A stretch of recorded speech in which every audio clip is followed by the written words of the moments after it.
My brother spent years sucking up to our wealthy uncle, but the will reading revealed who really deserved his estate. For 15 years, Dalton made Uncle Crenan his full-time hobby. Every holiday became a performance. Expensive wines, thoughtful gifts, endless flattery about his business genius. Dalton would drive 4 hours each way just to mow Uncle Crenan's massive lawn, then stay for dinner and nod enthusiastically through war stories we'd all heard dozens of times. "You need to visit more," Dalton would lecture me after every trip. "Uncle Crenan asks about you constantly. He's worth 12 million, Ezra. 12 million. And he has no kids." I always shrugged him off. Uncle Crenan reminded me too much of Dad. The same calculating stare, the same way of making you feel small with a single comment. When our parents died in that accident, Uncle Crenan had swooped in like a vulture, managing their estate and making sure we knew exactly how much we owed him for his generosity. "He's testing us," Dalton would insist, "playing favorites to see who really cares." But I'd done my own math. Uncle Crenan was a bitter old man who enjoyed watching people grovel. Whatever inheritance he might leave wasn't worth spending my weekends pretending to worship him. Meanwhile, Dalton doubled down. He remembered Uncle Crenan's birthday, sent Christmas cards, even named his son after him.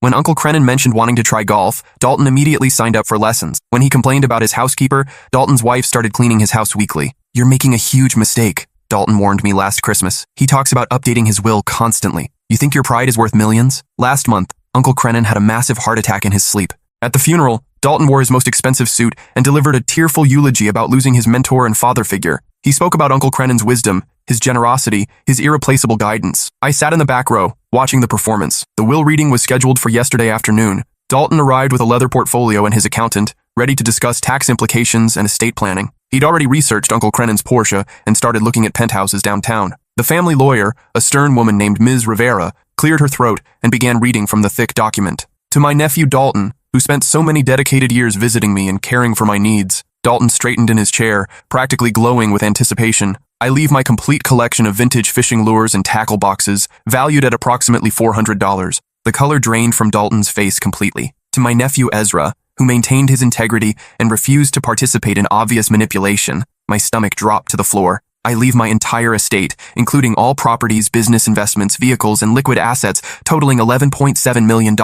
Dalton erupted from his chair. "This is impossible. I was there every single week. I cared for him. I sacrificed everything." Mrs. Rivera handed me a sealed envelope with my name written in Uncle Crenan's distinctive handwriting. Inside was a letter that made my hands shake. "Ezra, your father always said you were too proud for your own good. I spent 15 years watching Dalton's transparent greed while respecting your principled distance. The estate includes assets Dalton knows nothing about. Tomorrow night, check the basement safe behind the furnace. The combination is your mother's birthday. What you find there will change everything you thought you knew about our family. I couldn't fit what happens next in this short video. Watch the rest down below." I drove home in a daze, Uncle Crenan's letter burning a hole in my jacket pocket. $11.7 million. The number kept bouncing around my skull like a pinball. My phone buzzed constantly. Dalton calling, texting, probably having a complete breakdown somewhere. I ignored every call. That night, I couldn't sleep. I kept thinking about Mom's birthday, March 15th, 1953. 03 to 15 to 53. What could Uncle Crenan have hidden that was so important? And what did he mean about changing everything I thought I knew about our family? The next evening, I waited until after dark before driving to Uncle Crenan's house. I still had the spare key from when I'd helped clean out his refrigerator after the funeral. The massive Tudor-style mansion sat empty and dark,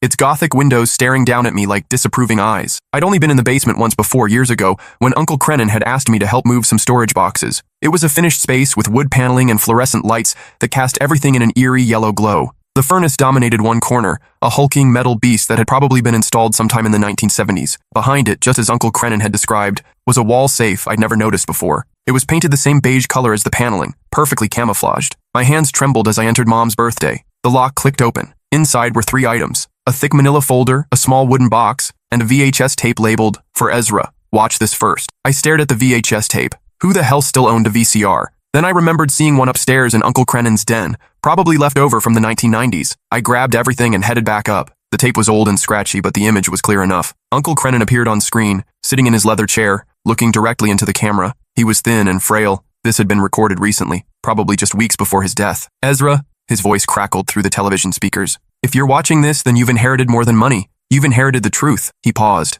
coughing violently for almost 30 seconds. "Your father and I weren't just brothers. We were business partners, and our business wasn't exactly legal." My blood turned to ice. "For 40 years, we ran one of the most successful money laundering operations on the East Coast. Casino profits, drug money, political bribes. If it was dirty, we cleaned it. Your father handled the street connections. I managed the legitimate businesses that washed everything clean." The room started spinning around me. "The night your parents died? That wasn't an accident, son. They were murdered. I couldn't breathe, couldn't think, couldn't process what I was hearing. Uncle Crenan leaned forward, his eyes boring into the camera. Your father wanted out. He'd found Jesus, started going to church, talking about coming clean, said he couldn't look at you boys anymore, knowing what kind of blood money was paying for your college educations. The people we worked for don't believe in retirement. Hot tears were streaming down my face. I know what you're thinking. Why didn't I protect him? Why didn't I warn him? Uncle Crenan's voice broke. I tried. I begged him to be smart about it, but Thomas always was stubborn as a mule. Just like you. He sat back, suddenly looking every one of his 78 years. The accident report will say mechanical failure, brake lines severed by road debris. But I know better. I've been living with that knowledge for 22 years.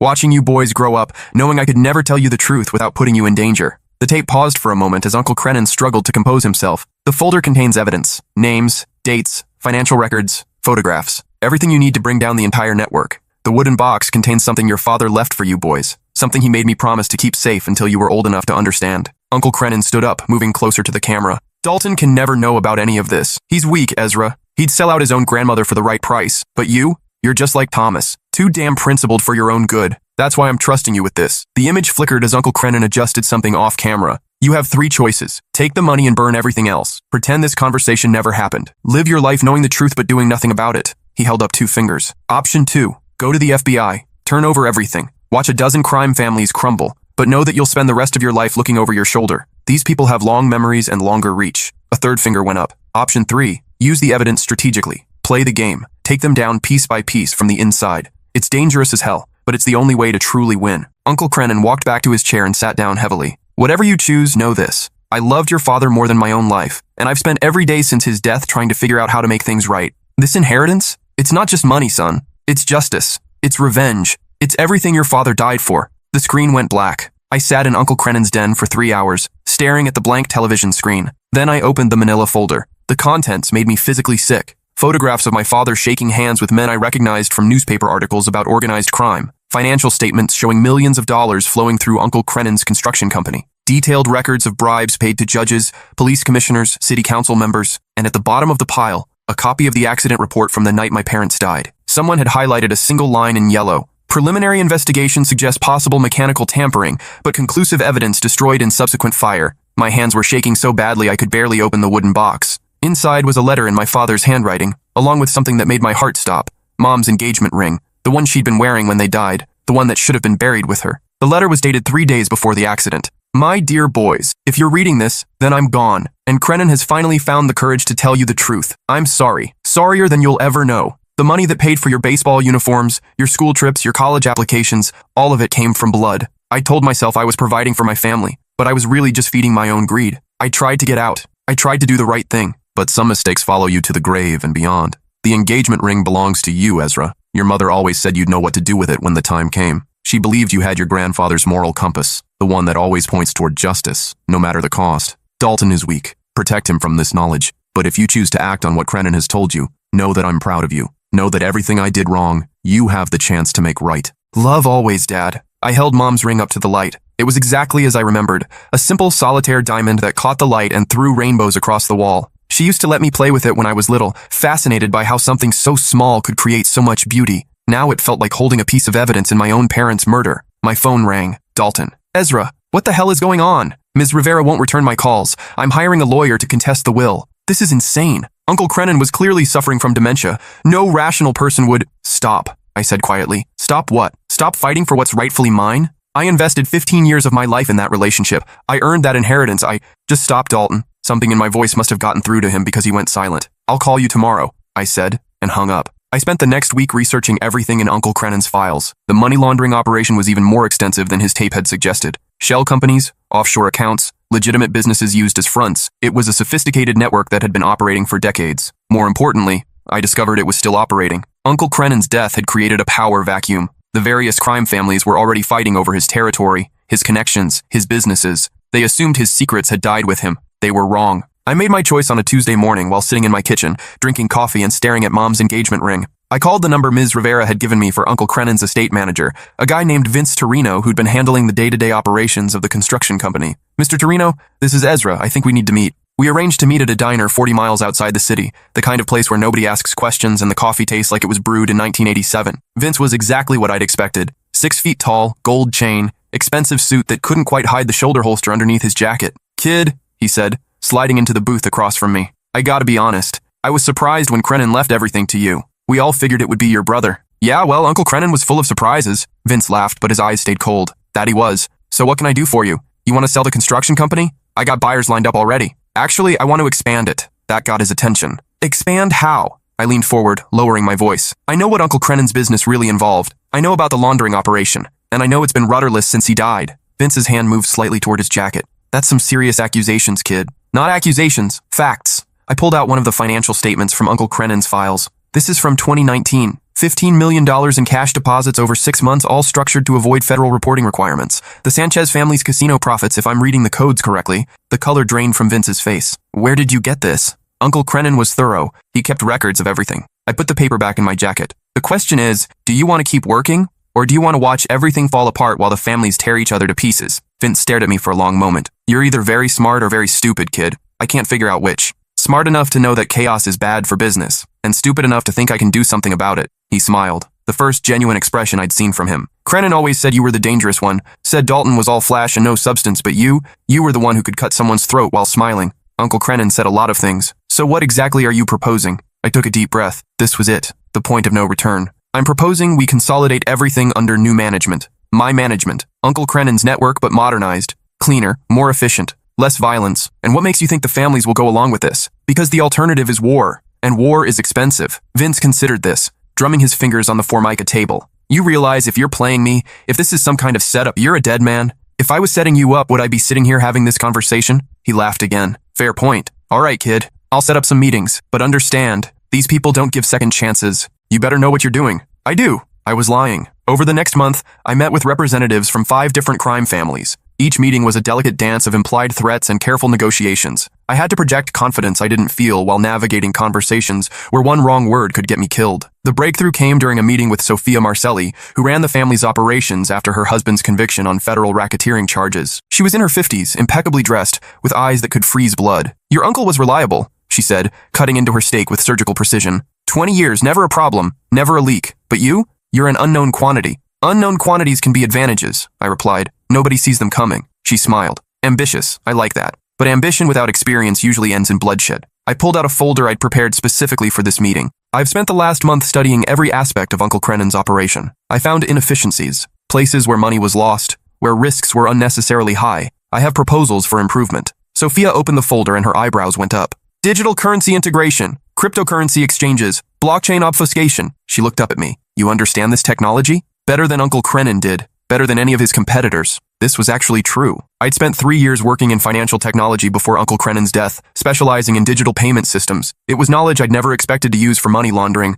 but life has a twisted sense of humor. Show me, Sophia said. I spent the next hour walking her through a complete modernization of the money laundering process. Instead of relying on cash-heavy businesses like Uncle Crennan's construction company, I proposed a network of cryptocurrency exchanges, digital wallet services, and blockchain-based transactions that would be virtually impossible for federal authorities to track. This could increase efficiency by 60%, I concluded, and reduce federal exposure by over 90%. Sophia closed the folder slowly. If this works, you could revolutionize how we do business. It will work. And if it doesn't, then you'll have one less problem to worry about. She laughed, a sound like broken glass being swept up. I'm going to recommend the consortium accept your proposal. But understand, boy, this isn't a trial run. You succeed or you disappear. Permanently. Understood. 3 weeks later, I was officially running a $12 million money laundering operation. Dalton still thought I'd inherited a simple construction company and some real estate investments. He'd stopped trying to contest the will after his lawyer explained how airtight Uncle Crennan's documents were, but he still called occasionally to complain about the unfairness of it all.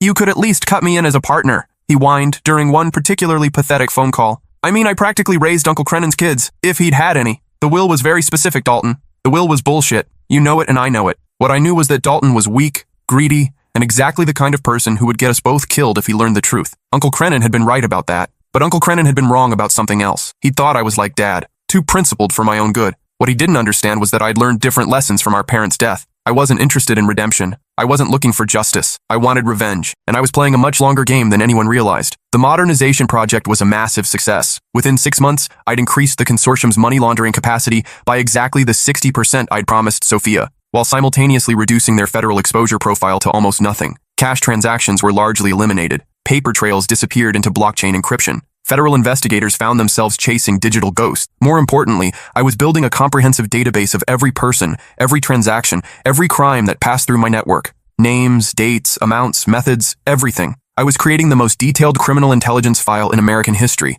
and I was preparing to burn it all down. The plan was elegant in its simplicity. I would spend 2 years establishing myself as indispensable to the consortium. I would modernize their operations, increase their profits, and gain their complete trust. Then I would hand everything over to the FBI, but not before ensuring that every single person responsible for my parents' death was destroyed. It started with Vincent Torino. I'd discovered through Uncle Crennan's files that Vince had been the one who actually tampered with Dad's brake lines. He'd been paid $50,000 to make it look like an accident. The order had come from Antonio Sanchez, but Vince had been the trigger man. 3 months into my operation, I arranged for Vince to be caught in a federal sting operation targeting a completely different crime family. I provided the FBI with detailed financial records showing Vince laundering money for the DeMarco family, a rival consortium that had been trying to muscle in on our territory. Vince was arrested at his daughter's wedding reception. He died in federal custody 3 days later, officially ruled a suicide but actually murdered by DeMarco associates who thought he might flip. One down. Antonio Sanchez was next. The old man had retired to Florida after ordering my parents' murders, living in a waterfront mansion and pretending to be a legitimate businessman. I spent 6 months building a case against him using his own financial records. Payments to hitmen, bribes to police, detailed accounting of every murder he'd ordered over the past 20 years. But I didn't hand him over to the FBI. Instead, I leaked the information to Hector Ruiz, a rival crime boss whose brother had been killed by Sanchez in 1998. I made sure Hector understood that Sanchez had been skimming money from their joint ventures for decades, stealing millions that should have been split equally. Sanchez was found floating in Biscayne Bay 2 weeks later, his throat cut from ear to ear, 2 down. By the end of my first year, I'd eliminated 4 of the 7 men directly responsible for my parents' death. The other 3 had died of natural causes in the intervening decades, robbing me of the satisfaction but serving justice nonetheless. The consortium members thought I was a prodigy, a criminal mastermind who'd revolutionized their business and eliminated their enemies with surgical precision. They were grooming me for higher positions within the network. There was talk of expanding into European markets, South American connections, Asian partnerships. They had no idea they were building their own execution chamber. Dalton, meanwhile, had moved on from complaining about the will to trying to ingratiate himself with my success. He'd heard through family friends that I was doing well with Uncle Crennan's businesses, and he started calling with investment opportunities and partnership proposals. "I've been thinking," he said during one particularly annoying conversation, "maybe we should combine our resources. I've got some connections in the pharmaceutical industry that could really complement what you're doing with construction." "What exactly do you think I'm doing with construction, Dalton?" "Building things, renovating things, making money." He paused. "Look, I know you think I'm just bitter about the inheritance, but I'm trying to move past that. We're family. We should be working together." Family. The word tasted like poison in my mouth. "I'll think about it," I lied. "Really? That's great. I actually have this proposal I've been working on. It's about government contracts, infrastructure projects. There's serious money involved, Ezra. Serious money." I could practically hear him salivating through the phone. "Send me the details." What Dalton sent me was a half-baked scheme to bid on municipal construction contracts using inside information he'd gotten from his wife's cousin, who worked in the city planning department. It was penny anti-corruption that would have netted maybe $200,000 while exposing us to massive federal liability. It was also exactly the kind of stupid, greedy move that would get the attention of every federal investigator within 500 miles. "This is interesting," I told him during our next conversation, "but I think we need to expand the scope. Make it worth our while." "Expand how?" "Meet me for dinner tomorrow night. Luigi's on 5th Street. We'll discuss the details." I spent that afternoon making sure every aspect of Dalton's life was documented and recorded. His bank accounts, his mortgage payments, his wife's shopping habits, his kids' school expenses, everything. At dinner, I laid out an expanded version of his municipal corruption scheme. Instead of bidding on single contracts, I proposed creating a network of shell companies that would dominate the entire municipal construction market. We'd bribe city council members, planning commissioners, budget administrators, everyone involved in the process. "This could net us $50 million over 5 years, I told him, watching his eyes light up with greed. $50 million? Jesus, Ezra. How do we make that happen? Carefully, methodically, and with complete deniability. What I was actually proposing was a federal conspiracy case that would send Dalton to prison for the rest of his life. Every conversation was recorded. Every meeting was documented. Every bribe was traced. But I made sure Dalton thought he was the mastermind. Over 6 months, I guided him through increasingly serious criminal acts while maintaining careful distance from anything that could be traced back to me. He recruited the corrupt officials. He structured the bribery payments. He organized the shell companies. I just provided advice and connections. When the FBI finally moved, they found a conspiracy involving 12 city officials, 18 shell companies, and over $30 million in fraudulent contracts. Dalton was identified as the ringleader based on his own phone records and financial transactions. He was arrested at his son's Little League game.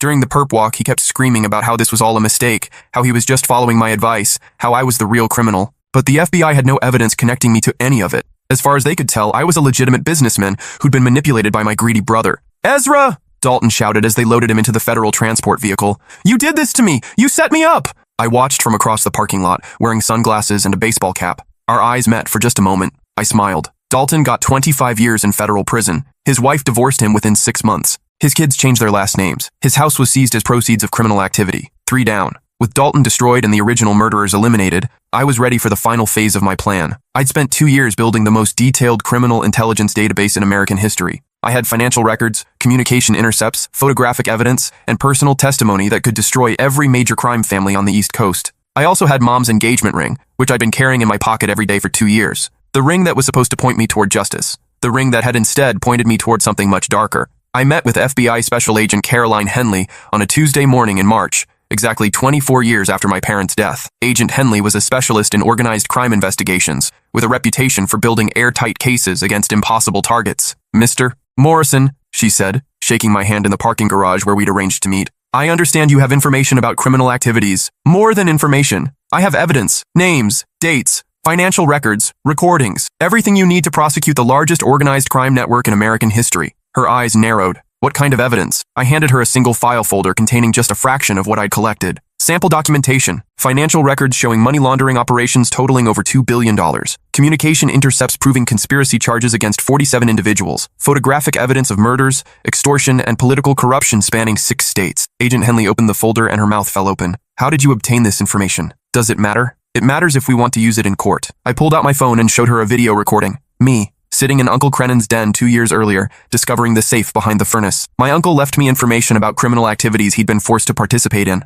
I've spent 2 years gathering additional evidence while working undercover. This wasn't technically a lie. I had been undercover. I just hadn't been working for law enforcement. Undercover for whom? For myself. These people killed my parents. I wanted justice. Agent Henley studied my face for a long moment. "And now you're ready to turn this over?" "I'm ready to watch them burn." She smiled grimly. "I think we can arrange that." The next 18 months were a blur of federal raids, grand jury indictments, and plea negotiations. 47 people were arrested on federal charges, ranging from money laundering to conspiracy to commit murder. The investigation, dubbed Operation Bloodline by the media, was called the largest organized crime takedown in FBI history. Sophia Marcelli was sentenced to life in prison without parole. The entire Sanchez organization was dismantled. Uncle Crennan's construction company was seized as criminal proceeds, along with all of his other businesses. I testified before 3 separate grand juries and was placed in the federal witness protection program for 6 months while the trials proceeded. When it was all over, I had a new identity, a new social security number, and a bank account containing the $6 million the federal government had allowed me to keep as a cooperating witness reward. I also had Mom's engagement ring. I moved to a small town in Oregon where nobody knew my history. I opened a legitimate financial consulting business, helping small companies manage their accounting and investment portfolios. I bought a house with a garden where I could grow tomatoes and peppers like Mom used to do. For the first time in my adult life, I was completely alone and completely free. 3 years later, I got a letter forwarded through my old lawyer, federal prison mail postmarked from Dalton's correctional facility in Pennsylvania. "Ezra, I know what you did. I know you planned everything from the beginning. I know you destroyed our family, destroyed my life, destroyed everything I worked for. You used Uncle Crennan's death as an excuse to become exactly like the people who killed our parents. You want to know the difference between you and them? They at least admitted what they were. You're still pretending to be a victim. When I get out of here, and I will get out, I'm going to tell everyone the truth about what you really are. I'm going to make sure the whole world knows that Ezra Morrison is nothing but a monster who destroyed his own brother for money and revenge. I hope you're happy. I hope it was worth it. I hope you think about what you've become every single day for the rest of your miserable life. Dalton." I read the letter twice, then burned it in my fireplace. That evening, I sat on my back porch watching the sunset over the Oregon mountains. I pulled Mom's engagement ring from my pocket and held it up to catch the dying light. It still threw rainbows across my hand, tiny fragments of beauty in the growing darkness. Dalton was right about one thing. I had become exactly like the people who killed our parents. I had learned their methods, adopted their ruthlessness, mastered their complete indifference to human suffering. But he was wrong about the rest. I wasn't pretending to be a victim. I wasn't pretending to be anything. I was exactly what Uncle Crennan's inheritance had made me, a man with unlimited resources, no moral constraints, and a very long memory for injustice. In my garden, the tomatoes were beginning to ripen. I put Mom's ring back in my pocket and went inside to plan tomorrow's work. Some inheritances come with money, some come with property, some come with family businesses. Mine came with the knowledge that justice and revenge are often the same thing, viewed from different angles. And sometimes the most precious thing you can inherit is the freedom to choose which angle you prefer. The last laugh, as it turned out, belonged to Uncle Crennan after all.